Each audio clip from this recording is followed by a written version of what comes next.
Good afternoon student. देखो ये BSc first year, second year और थर्ड ईयर, ओके।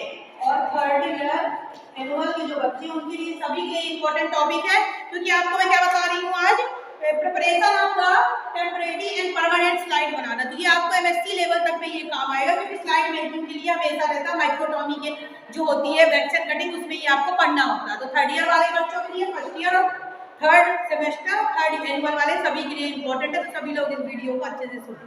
सबसे पहले माउंटिंग इन इंट्रोडक्शन देखो, आरोपण एक परिचय। देखो माउंटिंग एंड इंट्रोडक्शन। तो माउंटिंग क्या कहलाता है? आरोपण वही क्रिया जिसके द्वारा किसी ऊतक को सूक्ष्मदर्शी में निरीक्षण हेतु तैयार करते हैं। मतलब कोई भी मसल्स है, जो टिश्यू है, उसको निकाल के अपन क्या करते हैं, उसको माइक्रोस्कोप जो सूक्ष्मदर्शी उसमें देखने के लिए तैयार करते हैं, ठीक है।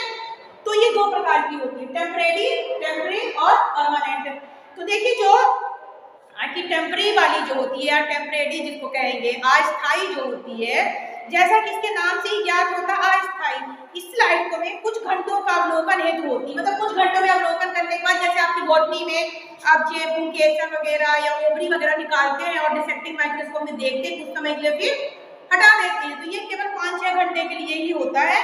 मृत्युपरांत परिवर्तन, परंतु ये मैं जूलॉजी में बता रही हूँ। तो मरने के तुरंत उपरांत सूक्ष्मजीवी द्वारा प्रारंभ हो जाए तक अधिक समय तक ये निरीक्षण के लिए नहीं रखते हैं, कुछ समय देखने के बाद इसको हटा देते हैं।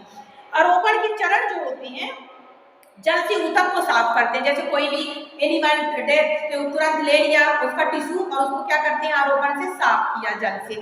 फिर अनुकूलित जलीय अभिरंजन करते हैं, जल से उसको ज्यादा स्टेन करते हैं। उसके बाद आवश्यकता अनुसार ऊतकों हेतु विभिन्न अभिरंजकों का उपयोग, जो अलग अलग ईओसिन वगैरह होते हैं, कनाडा वॉल्सम होते, जाली, उनके द्वारा उसके टिश्यू को क्या करते हैं, कलर करते हैं। और कलर करने के बाद एक पूर्ण साफ स्लाइड में ले लेते हैं और रखने के बाद उसमें कवर स्लिप लगा के उसको अपन देख लेते हैं। और अतिरिक्त पदार्थ को जो सोखता कागज आता है उससे सोख लेते हैं। तो अस्थायी बता रही।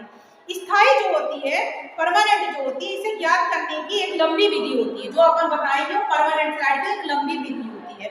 इसमें क्या होता है, मध्य उपरांत, जैसे कोई जीव मर जाता, मरने के तुरंत उपरांत सूक्ष्म जीव है, उसकी स्थायी स्लाइड बनाने के लिए सबसे पहले हम क्या करते हैं, बेहोशी से मार। सबसे पहले कोई भी जीव है उसको बेहोश कर देते हैं, ठीक है, एवं मारना।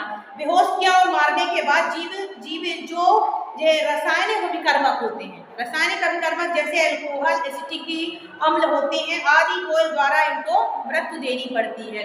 उसके बाद हम तेज गति से अध्ययन करते हैं। सबसे पहले स्लाइड लेते हैं, स्लाइड पर मेयर एल्ब्यूमिन का लेप कर देते हैं। इसका स्लाइड जो ऐसी स्लाइड होती है ना, स्लाइड में क्या करेंगे अपन, मेयर एल्ब्यूमिन जो होता है उसका लेप लगा देते हैं। लेप लगाने के बाद क्या करते हैं, पैरामीशियम की स्लाइड जैसे बनाना है, ठीक है, तो उसमें आसानी से इसमें चिपक जाएगा। अब फिक्सेशन स्थिरीकरण करने के लिए ऊतक या कोशिका जो होता है उसका रासायनिक संगठन को जीवित अवस्था में ही संरक्षित किया जाता है, ठीक है।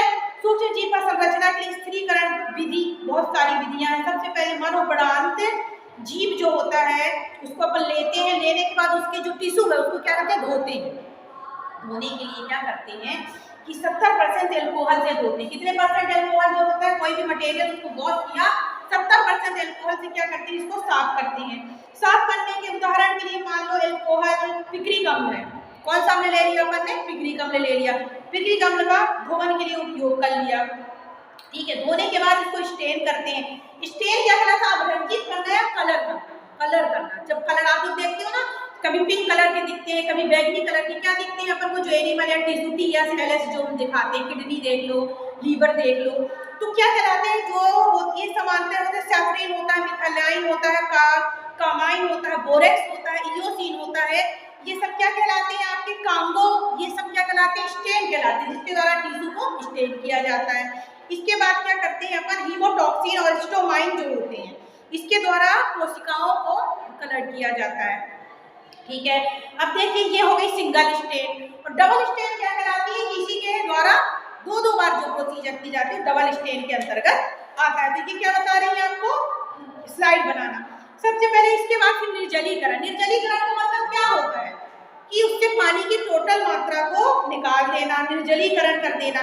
निर्जलीकरण की देखिए जो विधि लिखी है, वाटर से वॉश करने के बाद 30% एल्कोहल में 5 मिनट, फिर 30% एल्कोहल में 5 मिनट, 70% एल्कोहल में 5 मिनट, फिर स्टेन करते हैं क्या, इओसिन में 70% फिर 90% एल्कोहल में, फिर इसको क्या करते हैं अपन एब्सोल्यूट जो कप में डालते हैं, उसके बाद क्या करते हैं अपन क्लियर करते हैं जाइलिन से, उसके बाद फिर क्या जो DPX में लगा देते हैं। तो इसमें 30% एल्कोहल लिया जाता है, 50% एल्कोहल लिया जाता है, 70%, 90% और पूर्ण शुद्ध 100% एल्कोहल का उपयोग इसमें करते हैं। 5 से 7 मिनट प्रत्येक चीज को इसमें रखा जाता है। निर्मल, जब जाइलिन निर्मल करने के लिए क्या जाइलिन या लौंग का तेल, याद रखना, निर्मलीकरण या क्लियर जिसको कहते हैं, क्लियर करने के लिए जाइलिन का उपयोग किया जाता है, लौंग के तेल का उपयोग किया जाता है, या फिर किसका उपयोग कर सकते हैं आप, सीडर तेल का उपयोग किया जाता है। इतना समझ में आया। अब इसके बाद आरोपण, आरोपण का मतलब क्या होता है, एक छोटा सा कवर स्लिप होता है जिसके ऊपर अध्यारोपित किया जाता है, फिक्सेशन जिसको कहते हैं। आरोपण करने के लिए धुए रहित कपड़े से साफ, शुद्ध एल्कोहल से साफ करना चाहिए। सुई या चिमटी की सहायता से जो भी टिश्यू वगैरह उसको लेना चाहिए। लेने के बाद क्या करना चाहिए, स्लाइड के ऊपर इसे रख के ड्राई करना चाहिए, माइक्रोवेव में ड्राई कर लिया, ओवन जो होता है उसके बाद इस कवर स्लिप को इसके ऊपर लगा देते हैं और फिर यूज करते हैं और लेबलिंग करते हैं, लेबल करते हैं, नाम लिख देते हैं कि अपन क्या चीज ली है, किसकी सहायता से, पतली सी ऐसी मिडिल होती है उसकी सहायता से टिश्यू को इसके ऊपर रखते हैं। ठीक है, तो देखिए सबसे पहले पदार्थ को स्वच्छ जल से साफ किया, साफ करने के बाद 30% एल्कोहल में 5 मिनट रखा, फिर उसके बाद 50% एल्कोहल में 5 मिनट रखा, फिर उसके बाद 70% एल्कोहल में अपन 5 मिनट रखते हैं, फिर अपन 70% एल्कोहल के इयोसिन अभिरंजन जो कलर करने के लिए इयोसिन अभिरंजन में 5 मिनट रखा। इयोसिन में 5 मिनट रखने के बाद अतिरिक्त जो जल है निकालने के लिए 70% एल्कोहल में पुनः रखते हैं, फिर 90% एल्कोहल से टोटल निर्जलीकरण करते हैं जिससे टोटल पानी की मात्रा चली जाए।